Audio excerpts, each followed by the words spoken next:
Hey, it's on. Look, it's on. Oh, it's on. It is so on. Pull up a chair, grab a cold one, smoke 'em if you got 'em. It's time for the Fan Happy Hour. On the Fan Sports Network, 105.1 and 1080. The Fan. Here's your host, Luke Anderson. Hey, hey, hey! Happy hump day, all you beautiful radio listeners. Started getting my voice back. Yeah. I hope everybody is having a wonderful afternoon. Let's check in with the most important man, ladies and gentlemen, Jeffrey Rust. What's going on, man? Just sitting over here watching the Mariners game, see if we can witness Cal Raleigh's 51st bomb of the season. Well, I'll tell you, it's going to be really tough because the Padres are hitting. Oh, you I meant mean like when he's just overall, I'm during just, the game. I'm just Sweet fancy Moses. Just giving you a hard time. Should I not? Should I not give you That's a all hard time? good.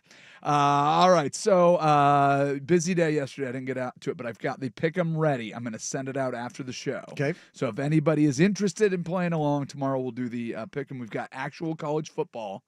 I'm gonna send that out. So follow me at Fan Happy Hour on Twitter. I'll have Jake put it out on the Fan Twitter page as well. I'll put it on my Facebook. There'll be places for you to find it, and you can play along, and you can pick in here. I believe Cyrus is going to call in tomorrow. He won last week's pick'em, and we are only like a week away. 8 days away from actual NFL football. I know. And NFL will dominate that pick'em. But I got a chubby right now. But we get during tomorrow's show, we will have the kickoff between Boise State and USF. During the show? It's 2:30. It's a 2:30 Pacific kick That's because they're playing in South Florida. right, but yeah, I mean, This show starts at 2 o'clock. yes, At 2:30, the game will kick off. So Right. therefore, just not used to that on a weekday. I'm with you. You know? I'm picking up what you're putting down. There are a lot of college football games that need to be played. So Yes. they're just cramming them in to any time slot they can.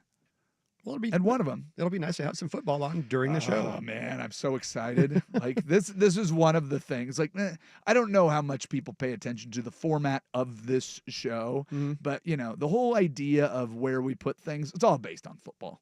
The entirety of this whole thing is based on football. You got Ducks Insider, they'll talk a lot of college football.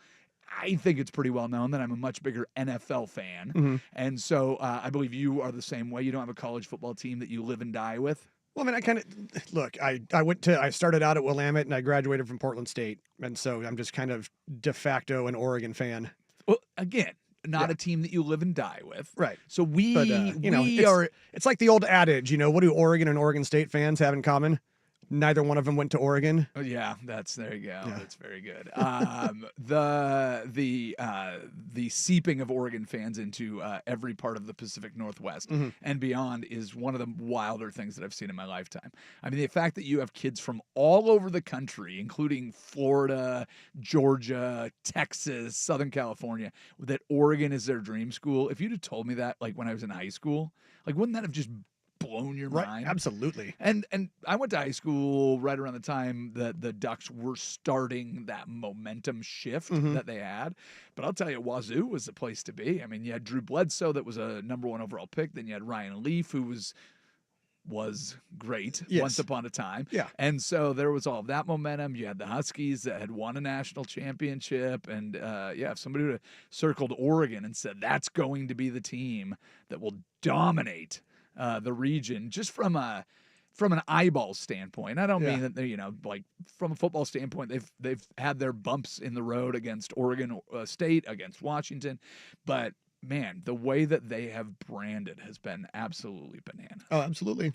I do need to do a quick follow-up from yesterday's show. Somebody texted in and said that there's a Moto Pizza, because we were talking about places to get food at Mhm. ball games. Yes. In T-Mobile Park, the Big Pink, Mhm. they've got Moto Pizza. It's up on the third deck. Yeah. Out in towards right field. Okay. So that direction. Really, really good. You Mhm. should totally get it. Somebody said there's a Moto Pizza in Hillsboro. Okay. So I did some digging. Mm-hmm. Moto Pizza in Hillsboro, not the same thing. Because Not I the almost same. drove to Hillsboro. Yeah. I've driven past it a couple times. Okay, that is Moto Pizzeria, Uh-huh. and it is motopizzeria.com. Gotcha. Looks like they're selling affordable pies. Yeah. The Moto Pizza that I was referring to is in T-Mobile. They've got like Bellevue, Bellingham, all around the Seattle area, but certainly not the same pizza. Pandemic business. They just started making pizza, and they're like, let's try to make the raddest pizza we can. It's Wow. really, really good. Nice. I think you would call it like Detroit-style, squared-off pizzas. Right. Really good, but not the same thing. So if anybody heard this and was like, I need to get out to Hillsboro to try that pizza, not the same place. So I think it's actually in an old Little Caesars I location. love that. I Oh, think. can I tell you a sad story? I wasn't planning on talking about Sure. this. Anybody that lives in Vancouver that drives up and down 4th Plain, there's a guy, and I want to say it's like 20 years. There was actually a news story about this the other day, and I had it in show notes like last week, but we never got to it. There's a guy that for like 20 years has spun a sign for the Little Caesars on near 500 and 4th Plain. And he stands Wow. on the same corner. He doesn't wear like a big Little Caesars outfit or anything. And the guy's got just a like distinct posture. And you can see him like if he's walking down the street, if he's on his way out to his spot to do it, but he's done the same corner. Mhm. So where 500 and 4th Plain intersect, you have to go down a little 4th Plain to get to the Little Caesars. Yeah. They let him go. Oh man. Well, I should say they offered him another position. They are moving to digital marketing, and they're taking the budget that they had for sign spinner guy, and they're putting it in digital marketing. I don't know if he took the other job. I didn't pay that much close attention to it. But you're not going to see, what's his name? Now they're spinning his sign Ooh, for Little Caesars. This text just coming in a few seconds ago. He's going to Champ Pizza. Oh, you know what? There you go. Champ Pizza, a small local business that cares about local pizza. There you go. They're up by the mall. Is he going to be on the same corner? Mm. I'm curious. I'm asking the texter. I wasn't Yeah. really asking you. Yeah. But it'll be interesting to see. But dude has spent a lifetime spinning signs, and his sign at different times was the most beat up sign that you ever had. Oh, I bet. Once upon a time, he had the Little Caesars guitar that he would go out there and air guitar Yeah. on a Little Caesars guitar. I mean, if you've lived in Vancouver for any amount of time, I left and went away and came back, and I'm like, He's still here. wonderful small town icons. Absolutely. And Vancouver turned into a big city. So let's talk a little bit of Mariners. They lose last night 7-6 in what was a really entertaining baseball game. Mhm. Kind of gave me the feel like playoff baseball. Right, It right. was very, very good. They give up 5. Luis Castillo gives up 5 in the first. And then the Mariners come back and get 6 in the 5th. They give up 2 in the 7th. It was a really, really entertaining game. And what I loved about it, your home runs coming from Randy Arozarena and Eugenio Suarez, both in the 6th. Absolutely epic to see them going like toe-to-toe. They've swept the series against the Padres up until this point. Mhm. Here's what I did not realize is the bullpen for the Padres. They went out and got Matt Mason. You may remember this at the trade deadline. Matt Mason was throwing the ball 103 miles an hour. That's pretty fast. One of the best closers in baseball. They steal him away from the A's. They give up one of the best prospects in their system, like the number 3 prospect in baseball. Mhm. You know what inning they put in Matt Mason for? What, like the 6th? I'm saying Matt Mason. Mason Miller. There we I don't go. know why I'm saying Matt. Mason Miller. Okay. My brain just not working. Nah. Mason Miller from the A's Yeah. was put in for the 7th inning last night. This is not ridiculous. Like, we watched the Phillies series last week, and you realize that they got a pretty good bullpen. They went and got Johan Duran Duran. Yeah. from the Twins at the trade deadline, and he just absolutely chucks it. But yeah, they went and got a guy to play like higher leverage 7th inning baseball Yikes. that throws the ball 103 miles an hour. Meanwhile, we've got you Darvish out here throwing 71 mile an hour curveballs. You know what? I will take that as well. Mariners no outs, 1 on. They've got a 1-0 lead right now. But I'll tell you, man, I am fully invested in this playoff run. And if you've got Cal with 50 and they somehow screw this up, I might have to just start rooting for the Portland team, even if we don't have one. I'll just go sit in that empty lot. I would just say prepare for it now because the Mariners are they're not known for anything other than just full on letting you down. Yeah. Okay. So one of the guys that we talked about, Suarez, they bring back Eugenio Suarez, Yes. right? And what's your favorite line about him? My favorite line about Eugenio? Yes. You love saying that he is one of those Mariners that leaves. Or Oh, yes. leaves. He goes and goes plays great somewhere else, and they reacquire him, and he comes back and forgets how to hit again. Yeah. So that was kind of happening. Yeah. In the first, so he's been back for 24 games, 25th game going on right now, where I believe he already has a base hit and a stolen base. So in the first 12 games that he was back, he had 1 home run. He was hitting 114 with 48 plate appearances. Yikes. In the last 12 games, same number of plate appearances, 48. He is hitting 238, which is much better, 4 home runs, including a big one yesterday. His was the second in the inning to actually take the lead. So I said that he hits a bunch of home runs when they don't matter. So he is hitting home runs when they do matter yesterday. He was also has been improving a great deal. Plus, he's pretty fun to watch at third base. Had a little basket catcher. You go, Nice. Come on, this guy's fun. There you go. Apparently, one of the best. I was listening to Jeff Passan talk about the Mariners. One of the best locker room guys that exists anywhere in the major leagues. So there you have it. Mariners still 2 back in the wild card of both Boston and New York. The Yankees are on a little bit of a run right now. Boston has been playing well. Also, the Royals get a win last night, so they are 3 games ahead of the Royals, 2 games back of Boston and New York, and the Houston Astros idle yesterday. They lost yesterday, I thought. I thought they were idle yesterday. Maybe they were idle the day before. They're a game and a half back of Houston. Yes. Correct. Which is what you need to know. Yankees also already won today, Yeah. 11-2 against the Nationals. So And they hit 6 home runs in that game. dude, they are All by the 4th inning. They're mashing the ball. Dude, they figured something out. Yeah. And I don't know what it is about Aaron Judge, but he makes everybody else hit the ball further too. So this MVP race is It's a nice fun to superpower watch. to have. Well, I mean, they've hit, I don't know how many home runs they've hit. Remember at the beginning of the season they were going to outlaw turbo bats Yes, I do remember that. because torpedo bats, turbo bats. I like Torpedo bats. I like turbo works too. I like turbo bats Oh, better. there we go. Eugenio Suarez just now going yard. Oh, there. 3-run shot. Look, your game is ahead of mine. Is I'm it? going to need you to shut up. Okay. So yeah. Well, I mean, wait for it. I'm gonna. It's gonna. Oh, I'll bet that gets out. Wait for it. I'll bet that gets out. Look at that! It's a home run. Hey, Eugenio Suarez. Just as we're talking about him, how great! Yeah.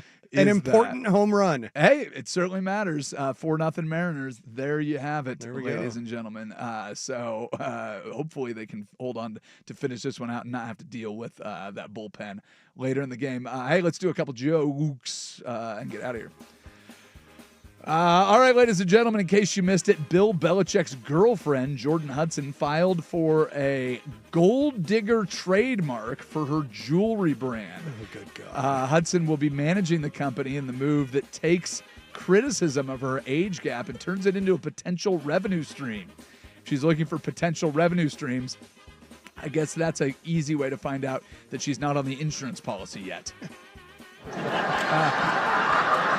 That's good. One of my favorites is when you chuckle and then you And go, then- oh, yeah, I should Yeah, hit the all right, button. All right. Did you see some of the other trademarks they've applied for? I did not look at the rest of the list. There's one that just seems to be in pretty poor taste. I think everything they do is in poor taste. Because down there in North Carolina, in that Yeah. region, they're known for the Trail of Tears. Well, they're going for the no. Trail of Salty Tears.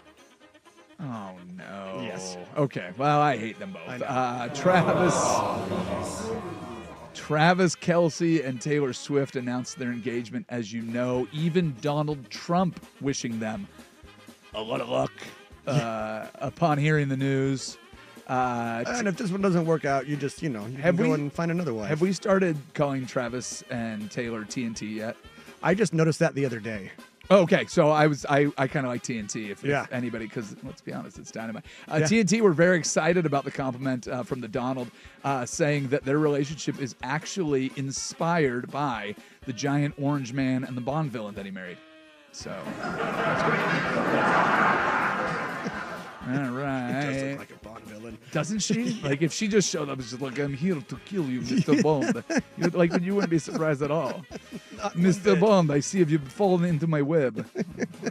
I wish my voice was feeling better. One little bit higher. I could make better, but I'm still a little raspy. The NFL, this is a final joke for anybody that's excited about it.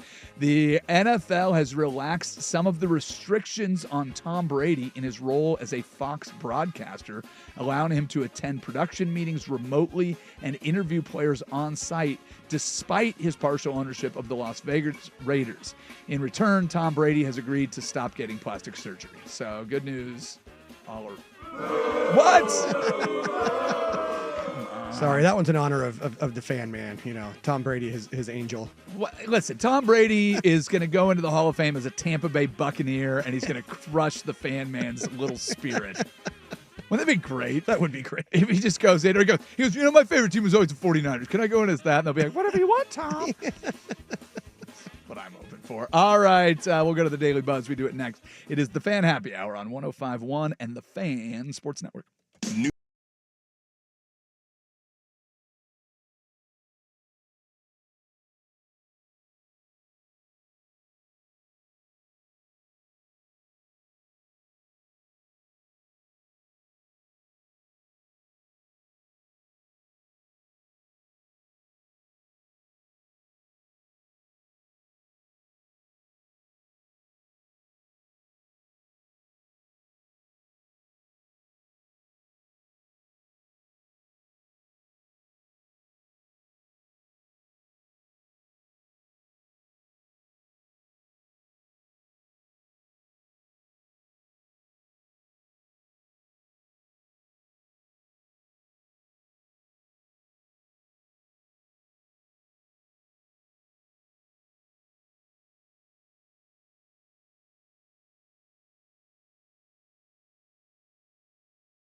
topics and trivial matters that got our attention. It's the Daily Buzz on the Fan Happy Hour. The Buzz.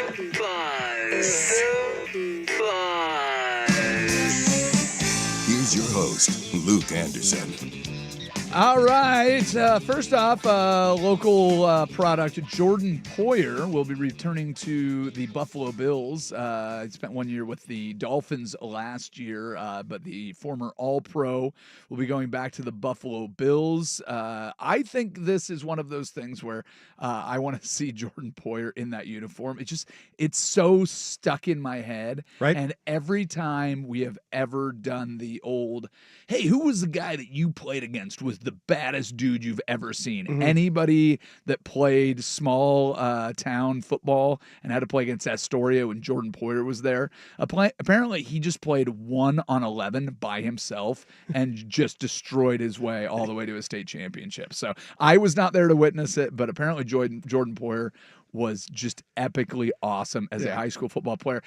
And turns out he was good at football when he went to Oregon State, and turns out pretty good in the NFL. Pretty good in the NFL. I think it's great to have him back on a team that's a contender. I hope he can be a contributor. That's the one thing that you always hope for in these scenarios. But I think he left looking for more money last year, if nothing else. So having him back, to me, fantastic. Another guy that never looked right in his new uniform, Adam Thielen, has been traded back to the Minnesota Vikings from the Carolina Panthers.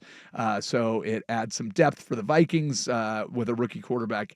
Well, essentially a rookie quarterback. You think that makes sense. Do you know if they're going to do that for J.J. McCarthy, give him rookie status since he played no games last year? Not at all. Yeah, I don't know.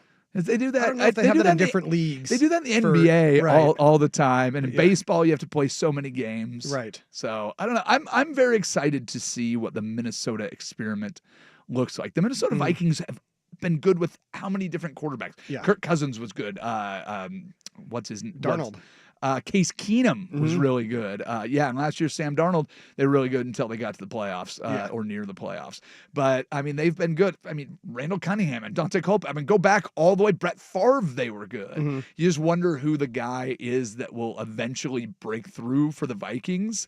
But I'm very excited to see what they've got cooking. I mean, think of a time that the Vikings have been really bad in the last no kidding. 25 years. Now, they haven't been good enough to do any damage in the playoffs, or they've been so good that it was one of the great disappointments of all time when they didn't win in the playoffs. But it feels like, I mean, there hasn't been a very long stretch where they've been bad. So I'm rooting for that reunion to Adam kind of Thielen going back home too. He's a native Minnesotan. Oh, don't from, you know? From the same town where my wife's cousin and her family lives at Detroit Lakes. Hey, win-win. And apparently he donated a bunch of equipment to the Detroit Lakes High School and then also a school in, I believe, Edina, Minnesota. But yeah, native Minnesotan. Well, there you go. The Patriots have claimed quarterback Tommy DeVito. They are going to release wide receiver Kendrick Bourne to do that. Would you like to, or should I do the joke that you wrote for this? Oh yeah, the Patriots doing the Hollywood swap. Yeah, go- DeVito and Bourne. Yeah. Yeah, Kendrick, don't call me Jason Bourne. There you go. What I would like to see is I want to see Danny DeVito at his current age, with all of the frank energy that he has on Always Sunny. I want him to bring that to a Jason Bourne character. Can we get that? Yeah. But you can just remake Danny it. DeVito spy movie.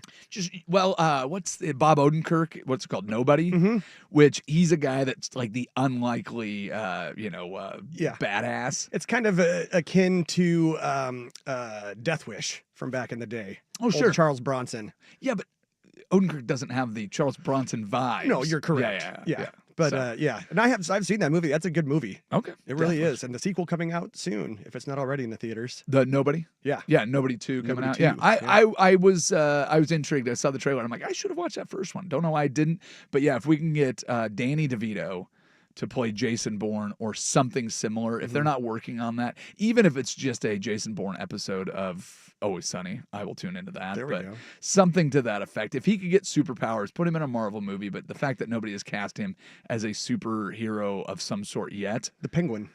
I guess he was, well, yeah, but he was a villain. Yeah.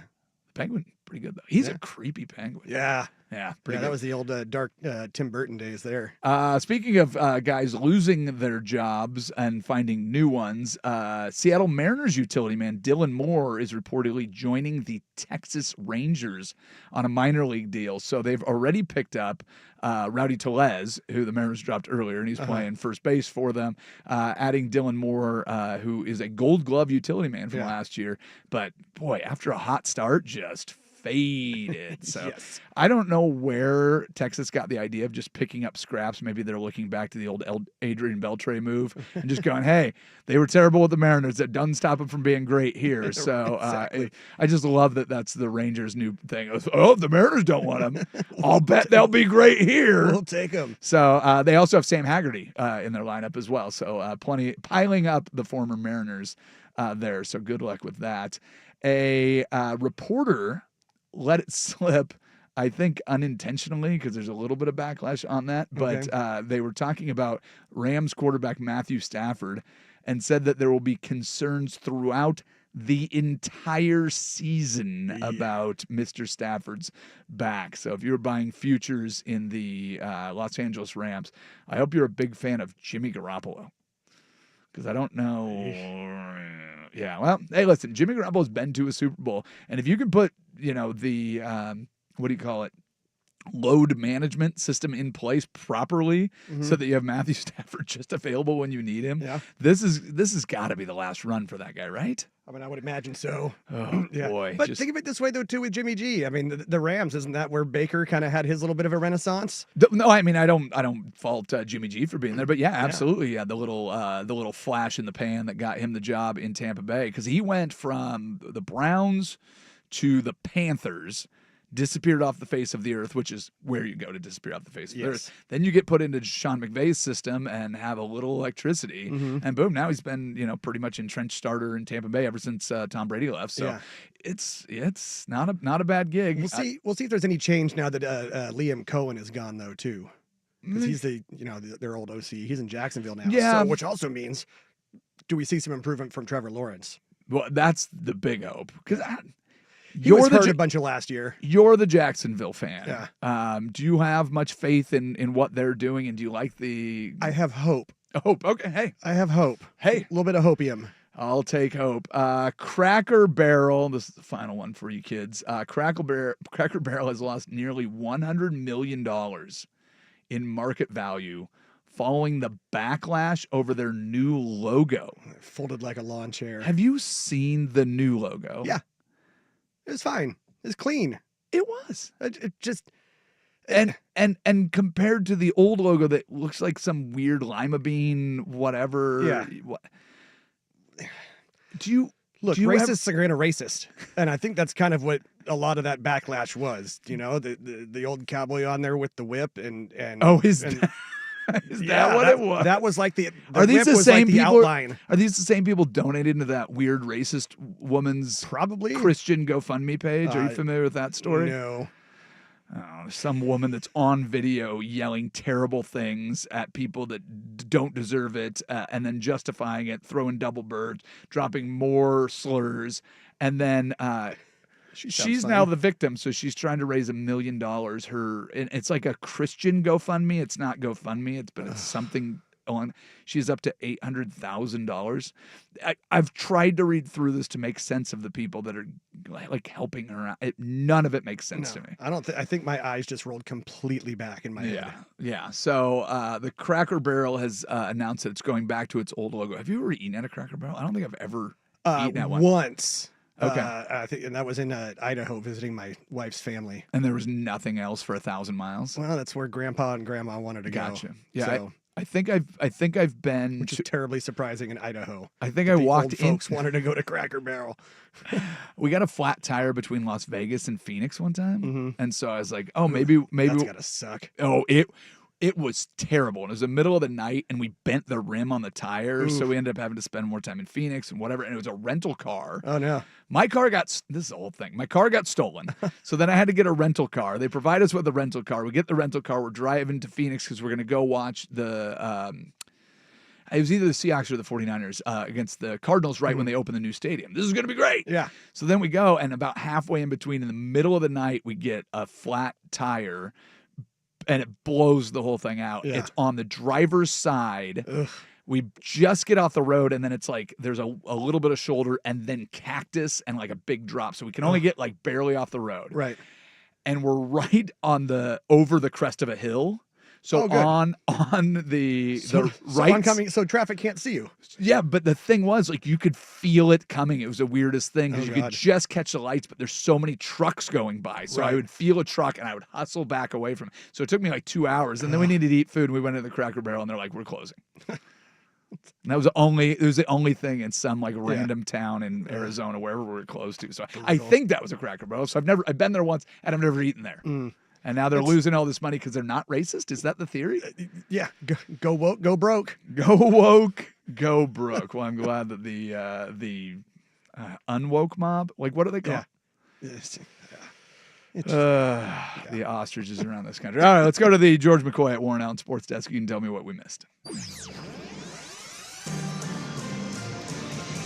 Well, first on the fan, Colts general manager Chris Ballard says just because they named Daniel Jones the starting quarterback doesn't mean Anthony Richardson is going anywhere. When asked if the 2023 number 4 overall pick might be available for a trade, Ballard responded with, "We're not trading him."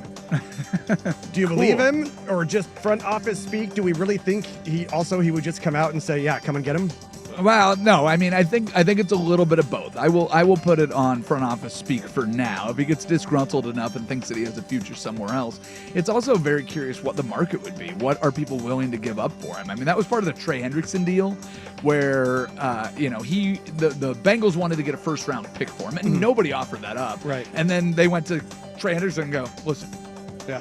nobody's offering what we're asking. This is what you think you're worth. We'll give you some money for now." Yeah. Which apparently that deal did not include we won't franchise you next year. So we're going to go through the whole thing next year when he's an Great. actual free agent. So Yes. get ready for that. But I think this is a product of Anthony Richardson, his agent, thinking they're worth more than they actually are. Because I don't know who's clamoring for a guy that's unproven and I don't think he's getting a first round pick. gets tired during games. Yeah.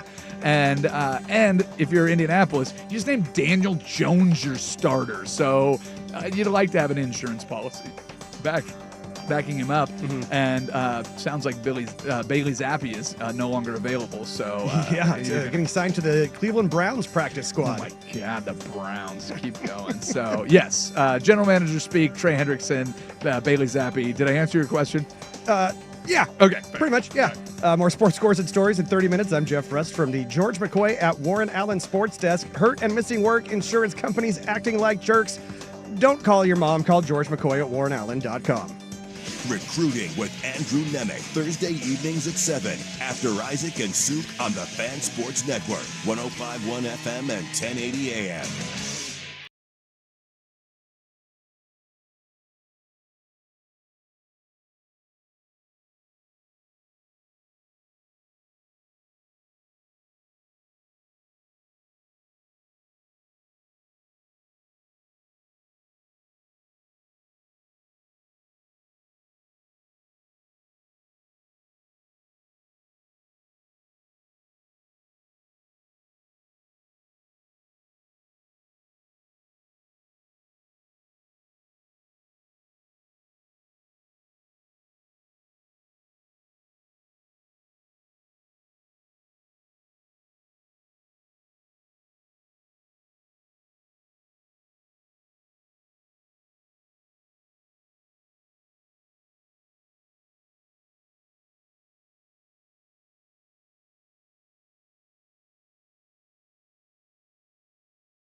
It's Wednesday on the Fan Happy Hour with Luke Anderson. Time for the subtext. We've got the clips, but what were they really saying?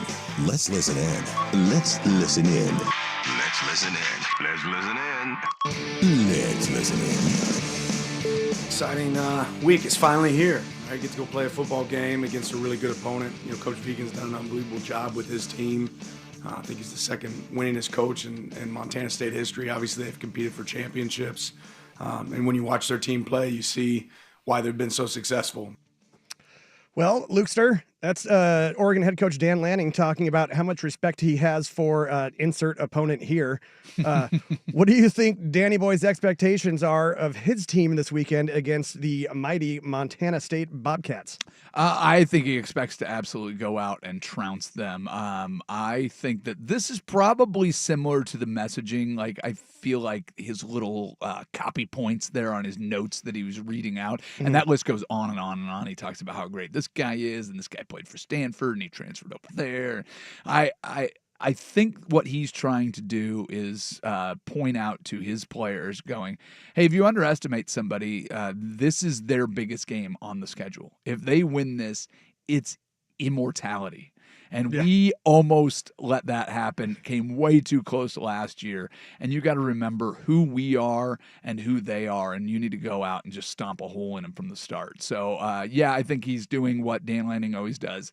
He sounds great in press conferences. He's very polished. He's not going to give any billboard material. But if you go out and you play a team like this sloppy and you give them a chance with one play, and it's a chance for somebody to do something that will be historic and all time, it's not going to look good for Oregon. But I'll tell you, Montana State will have posters up for the rest of their lives. It should be a heck of a day. The fact that, this is going to be Lee Corso's swan song, and ESPN College Game Day is going to be there. Obviously, Fox with their big noon kickoff covering the game is going to be there. I think sets for a great environment and a great stage for this game. Well, yeehaw, Luke. That's Texas head coach Steve Sarkisian. Sounds like almost as excited for the game as he is for the college football TV contracts that have made him filthy rich. You think Sark and Arch will be ready for the big stage? It's interesting. Texas has been back with Sarkisian for the first time after 200 proclamations that they were back. So making it to the semifinal last year and all that, you can see that they've got a different kind of swagger to them. But I still think they haven't won the big game.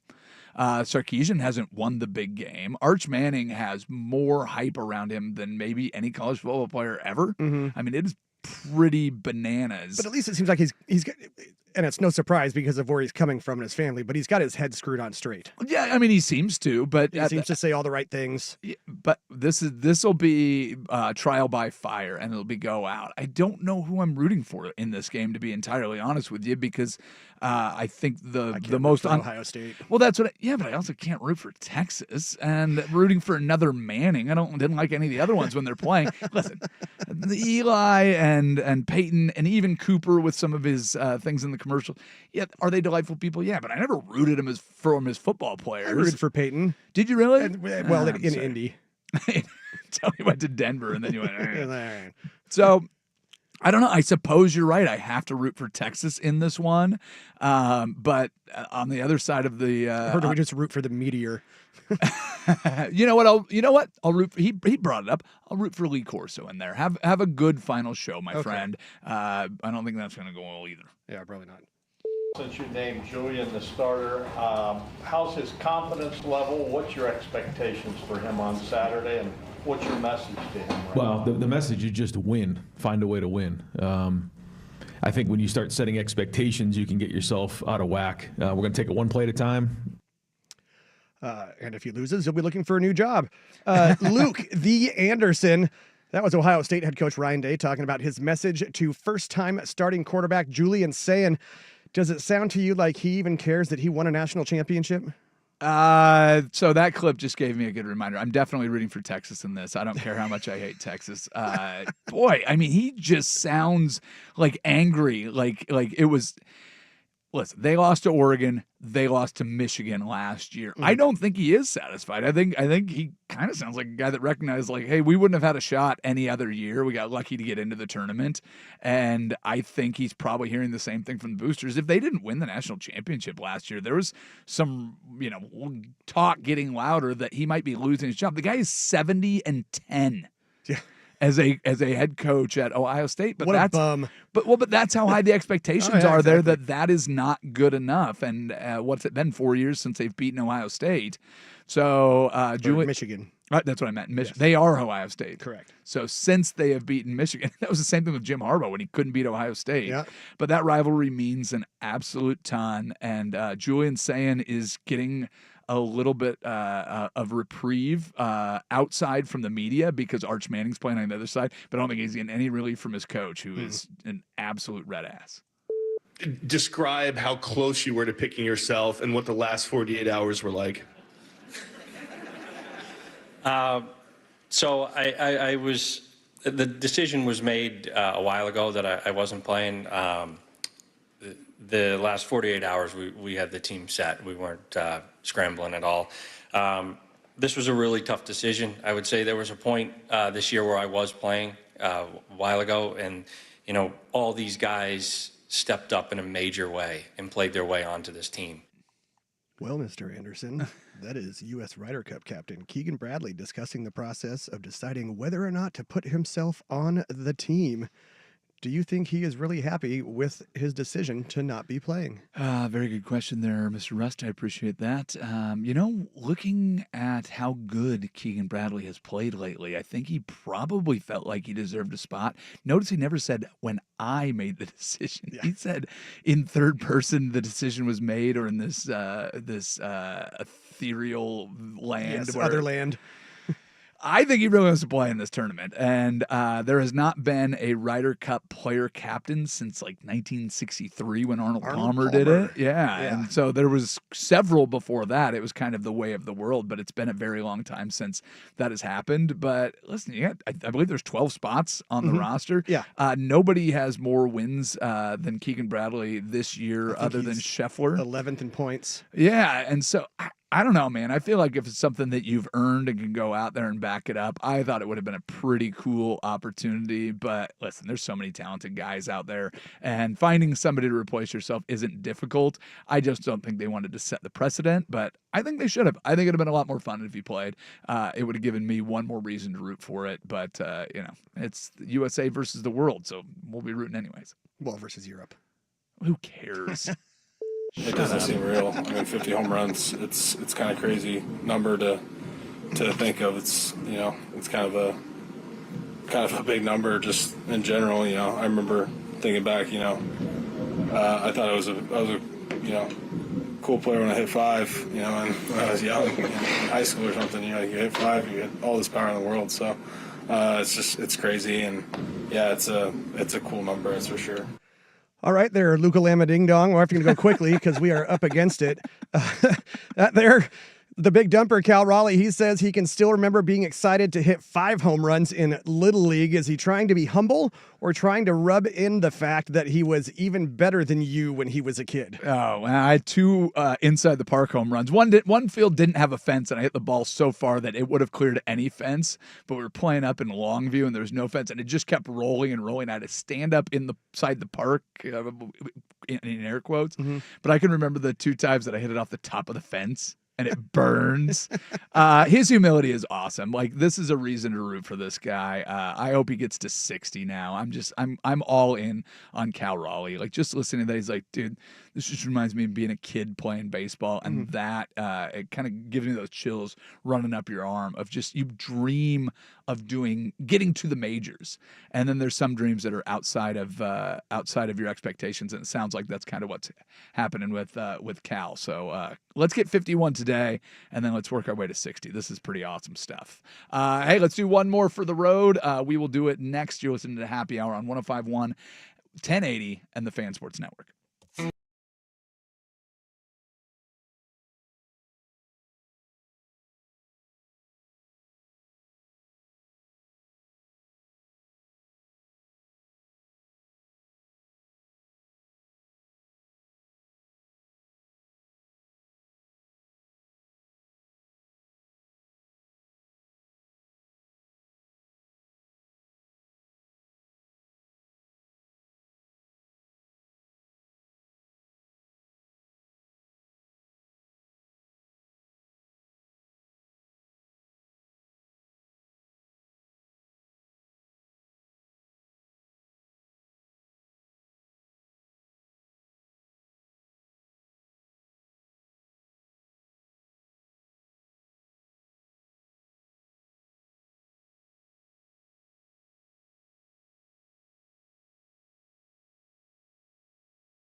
Relax, hot shot. Welcome back to the Fan Happy Hour. We're about to wrap things up. Maybe you guys like what I have so far? Wicked woman, cool creams and misters. You gotta go spell me. Let's grab one more for the road. Come on, everybody. Everything's smooth. Here's Luke Anderson. All right, Rusty Bottoms, what are the people saying out there in the world? Got a couple of comments on the YouTube chat. R.E. Cracker Barrel. Harley says, my boss took our team to lunch at the Barrel before they left Jansen Beach. LOL, they made a solid fried chicken sando. Okay. Joel S. also chiming in. I've only been a couple of times in my life, once in Idaho, once in Tennessee. Cheesy hash browns were tasty. Cheesy hash browns. Cheesy Can't hash be browns. mad at that. All right. Well, maybe. Which is, by the way, my favorite hamburger helper, but I can't find it anywhere anymore. Is that I don't know that I would ever have a favorite hamburger helper. Let's do one more for the road if you want to cue that up. One for the road. There you go. I don't know if you know what's going on right now in Bunol, Spain. I don't know if that's how you say it. How's it spelled? Bunol. Yeah, Bunol. Bunol. Okay. Bunol. Bunol. Okay, whatever. They're having the Tomato Festival. They are chucking tomatoes for the 80th consecutive year. Mm-hmm. So the original food fight started with 120 tons of overripe, non-edible tomatoes. This started in 1945, and the tradition has gone on every year since then. My question to you, Mr. Rust, is if you got to travel, would you prefer to go for some sort of event like this? Mm-hmm. Like you're going to Kentucky. Would you want to do the Kentucky Derby? If you're going to wherever, would you rather travel for an event or just see a place? The thing that got me thinking of this was Dublin the other day. You go and you've got Iowa State, Kansas State. Farmageddon. Farmageddon, but transplanted Which out apparently of the ESPN farmlands. really wanted to lean into Farmageddon, but the Big 12 schools themselves were like, please no, we don't like that name. Also the communities around them really hate it. So Well, it's like, sorry, come on, people like fun stuff. No, they don't. No, they don't. Lighten up, Francis. People do not like fun stuff. How dare you? So if you get to travel, if I could send you anywhere in the world, you want to go for an event or you want to just go for peace and quiet? I think scheduling it around an event, to me, I don't know. I'd be one of those where if I'm going on a vacation and I'm going somewhere that I've wanted to go, if there happens to be something like that, great. But it's not going to be like my focus. So if there are any of these big, like they run that cheese wheel down the hillside and wherever. Where like 4 people die every. I'm kidding, they don't, but it looks like they do. They get absolutely. Dude, there was tore one up. guy that looked like his head popped off this year. Yeah, for me, like something like that, seeing in a video, the tomatoes, like I can go without getting, a tomato to the side of the dome on vacation and being cleaning out citric acid out of my ear hole for, half of vacation. The running of the bulls, like cool, seeing that they do it. Hey, listen, I'm all down for it. Well, see, they need to move this tomato festival to Pamplona and do it right before the running of the bulls. So you got plenty of red all over the place to piss off the bulls. But they're like, oh, Get all fired up. I don't like the smell, so they stay away from it. And apparently, I guess it's Buñol. Buñol. It's the Enye, the N with the tilde. Whatever. Yeah, well, it's got a thing over it. Yeah. I don't know. That's called a tilde. I can barely read English. You expect me to read and pronounce properly? I took Spanish for a long time and then worked in Spain. restaurants for 13 years. Well, and then you go up north and you get all the Basque language pronunciation. What's that? What do they speak there? Oh, it's a whole thing. It's a one language in the world that does not have any roots. It's the only European language that does not have Latin or any other discernible roots. They say it might be one of the oldest spoken languages. I can't remember what it's called. But either way, Spain is a beautiful place. I would love to go. I do not need a tomato to the dome. I will probably talk to Isaac about it here in between shows. But I think he went to I think it's called the Palio in Siena, Italy. Gotcha. But we went to Siena, and they told us all about the race, and that would be pretty epic. So that I might go check out. There you have it. Thank you, everyone, for listening. Thank you, Mr. Rust. Fantastic show today, as always. And a big thanks to Isaac Crump. We're all done for now. Bye-bye.